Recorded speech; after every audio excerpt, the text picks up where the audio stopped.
Monsieur Gouache, vous êtes avocat, vous accompagnez les franchiseurs dans le développement de leur réseau de franchise.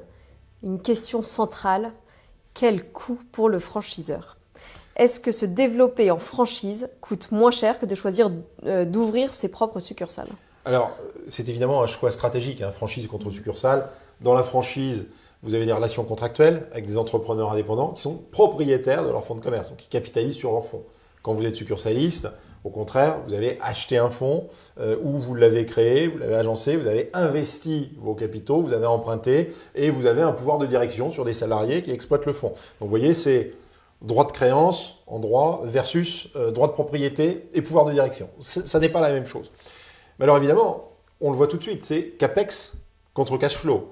CAPEX, c'est le montant qu'on investit pour pouvoir créer un fonds. On comprend bien que grâce à la franchise, c'est le franchisé qui investit et non pas le franchiseur dans l'achat de chaque fonds. Donc à quantité égale de points de vente, évidemment, le volume de capitaux pour parvenir à une part de marché sera très inférieur avec la franchise si on le compare à un développement succursaliste. Les cash flows seront aussi évidemment inférieurs puisqu'il faut d'abord rémunérer celui qui porte l'investissement, le franchisé, et ce n'est qu'une portion de son revenu que le franchiseur va prélever par redevance. Donc on aura évidemment des cash flows qui seront inférieurs en contrepartie quand on est franchiseur. Mais ce qu'on appelle la mixité permet de faire cohabiter dans un réseau des succursales et des franchises. Donc je dirais que aucune des solutions n'est exclusive l'une de l'autre et il y a généralement ce qu'on appelle une mixité des succursales et des franchises.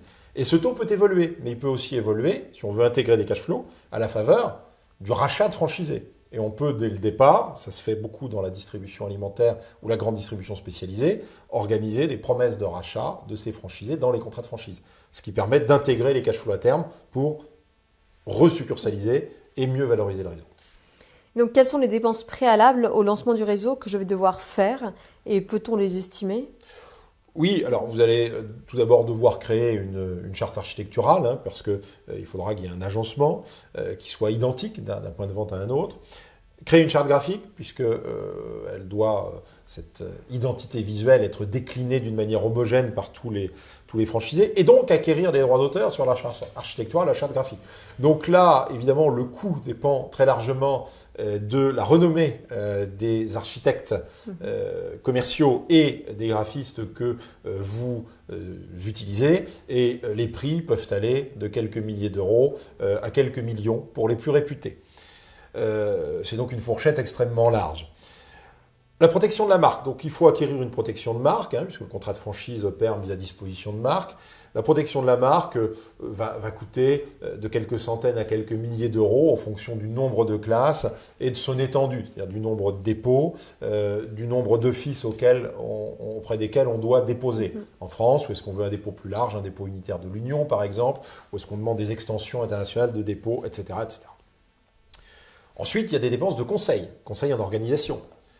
Conseil en organisation, spécialisé en franchise, va optimiser le point de vente, définir le compte d'exploitation type du franchisé, le business plan du franchiseur.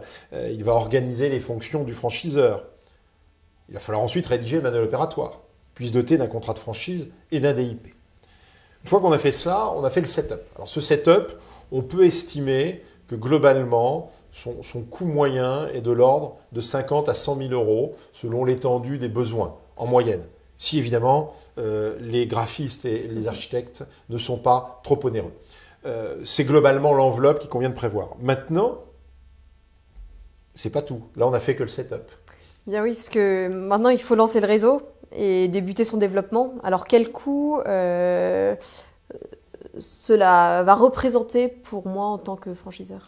Alors, ces coûts résultent tout d'abord de l'achat de supports de communication.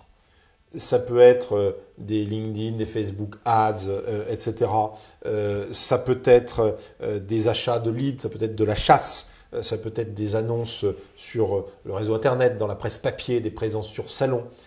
Bref, plus l'investissement média sera fort, plus le réseau sera visible et globalement, plus il collectera de candidats. Alors évidemment, cette communication doit être bien construite, bien ciblée, mais là, le budget est à la discrétion. Mais plus il sera élevé, plus le réseau aura de chances de se développer rapidement.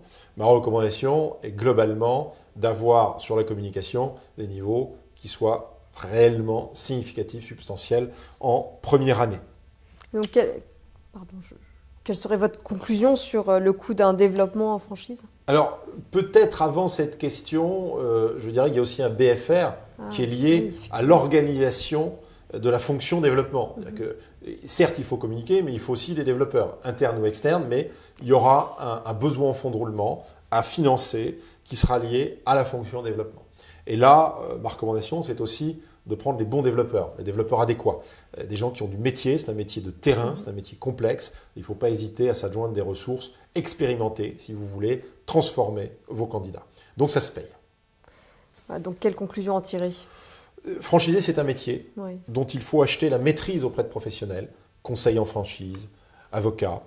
Et le rythme de développement est très lié à la capacité à financer la communication du développement, la notoriété de l'enseigne, comme celle de sa capacité à financer une organisation et donc un besoin en fonds de roulement de franchiseurs performante.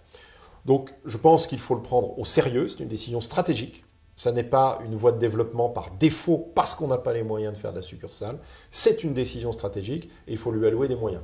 Donc je pense qu'il faut tabler sur un budget minimum sur les 2 premières années de 200 à 300 000 euros pour bien réussir un lancement en franchise sans être trop sous-capitalisé. Merci beaucoup Jean-Baptiste Gouache pour tous ces conseils en matière de coûts pour le franchiseur lors du développement de son réseau de franchise. Je vous en prie.